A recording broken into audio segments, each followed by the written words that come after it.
माया भवसिंधूचे तारू, समर्थ म्हणतात. भव म्हणजे संसार, भवसिंधू म्हणजे संसार सागर. संसार हा शब्द निर्माण झाला, त्याच्यामध्ये सृ सर असा धातू आहे आणि सृ सर म्हणजे सरत जाणे, पुढे जाणे. संसाराचं हे स्वरूप आहे की तो सतत पुढे पुढे जातो, पुढे पुढे सरतो. उत्पत्ती स्थिती लय या चक्रातून तो सतत भ्रमण करतो.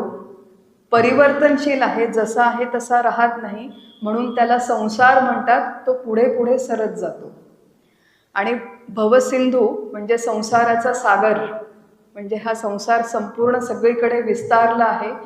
फार मोठा विस्तार या संसार सागराचा आहे. आणि समर्थ म्हणतात की याच्यातून जर आपल्याला पार जायचं असेल, पलीकडे जायचं असेल, तरुण जायचं असेल, तर त्याच्यासाठी उपयोगी असलेलं साधन म्हणजे माया.